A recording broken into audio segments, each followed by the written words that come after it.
Hey, welcome back to runtogold.com. In this video I'm going to be talking about the coming dollar down leg and the next gold up leg. But before I get to that, I just want to point out, look at this Bitcoin chart back here, December 19th. Remember last article, recommended a buy at $4. Yeah, it's $6 now. So hopefully those of you who took my advice, you're seeing a 56% return in about a month. Good job. The 200-day moving average, the pull of gravity, if you haven't read that article on Run to Gold, I'd recommend it.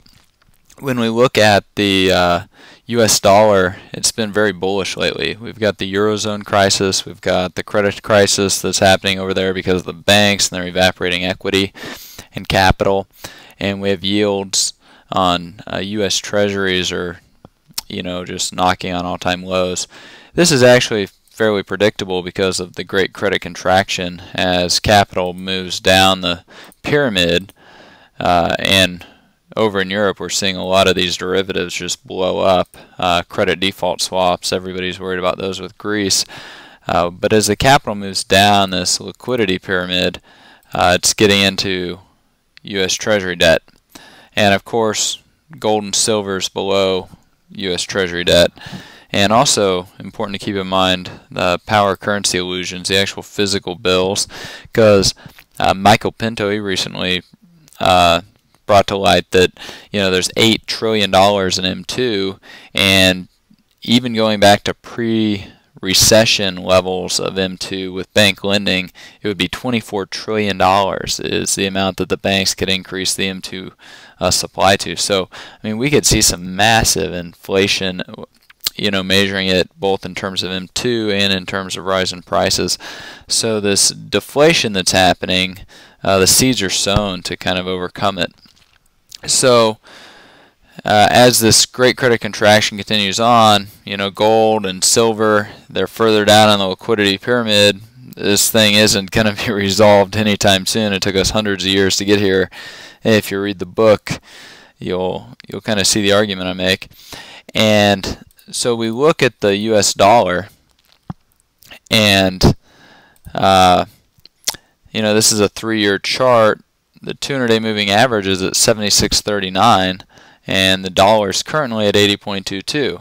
It's been very bullish over the last few months, which has had the opposite effect on gold.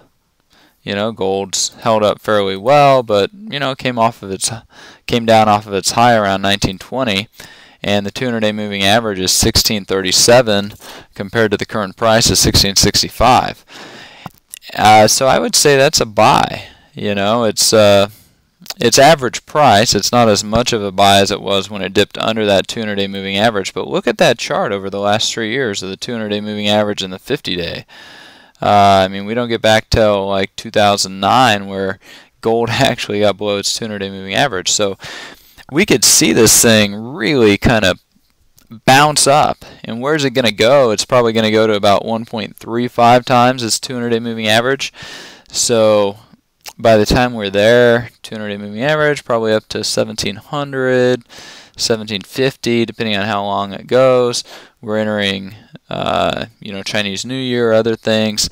So we're looking at a gold price pretty easily above $2,000 an ounce, maybe 2,100 over the next little bit here. And we're seeing silver start to make this move. 200-day moving average is at 35.93, and it's 32.03 current price. Look at that, it's just massively under that 200-day moving average, which when you go back, it hasn't really bounced off the 200-day moving average for a while. And silver gets going even a little bit more crazy than gold because it's very speculative, and you have about 90% of the move and only 10% of the time frame with silver. And so you're looking at 1.75 times 200-day moving average, where it'd probably top out, which could be $65, $70, $75 an ounce. Of course, people are kind of worried. They're like, oh, there's a giant recession. People don't need silver. It's an industrial metal. Or in other cases, they don't need platinum. It's an industrial metal. But I don't know. You look at what platinum's done. It was down at 13.50, and the last week is up 15.30. So we've got almost $200 an ounce move in platinum just in the last week or so. And of course, people who followed Run to Gold, they know that I'm extremely bullish on platinum because it is used as an industrial metal. It has all the monetary characteristics as gold, just not the huge above ground stockpiles, which is actually good for it. And it's much more rare than gold. 7 million ounces a year produced compared to 77 million of gold, 550 million of silver. It's consumed. It's using a lot of green energy stuff, so government's always going to get the best price on that. So I'm very bullish on platinum. I like hoarding it and accumulating it. And the 200-day moving average, 1683, current price of 1530. It's tremendously under the 200-day moving average currently, and so as this precious metals bull market continues and powers higher in its next up leg, and make no mistake about it, there's no gold's not going to $1,200 an ounce. It's just not going to happen. Dennis Gartman makes me laugh. The gold bull's over, right? Last month, sure it is. But anyways, I mean, we're just getting started. Just wait till we start having some major bank crises over in Europe and people understand what the term counterparty risk means. Just look at MF Global, wasn't that horrible? So, yeah, we're not anywhere close to the socioeconomic change and attitude and perspective, trust in institutions. I mean, people still, ran off with $1 billion of customer segregated funds. This is just ridiculous. So platinum, I think, you look at that 200-day moving average, and the current price divided by that's only like 0.8, which is like one of the cheapest points in the last decade. Same with silver.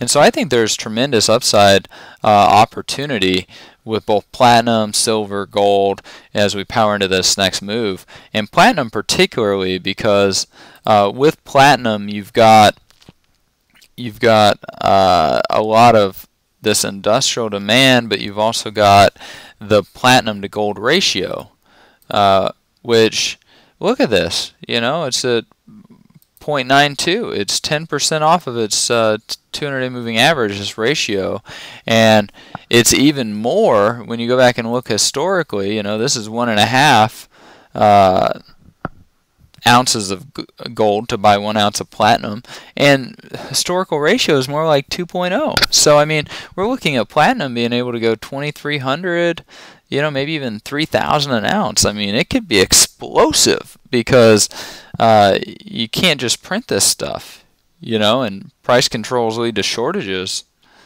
Shortages, they're an excuse to implement rationing. Big car companies are going to need their platinum to make catalytic converters, all types of things, and I mean, it's just not there. So I like to hoard it. Why not? And it can't become worthless like gold. So anyways, that's what I'm looking at. We've got Bitcoins. I still think they're a tremendously volatile asset, but a lot of upside potential, and I actually prefer them. You got FACTA coming into play, and Bitcoins are, I'm starting to use them as a form of currency now. I've engaged in several transactions with them.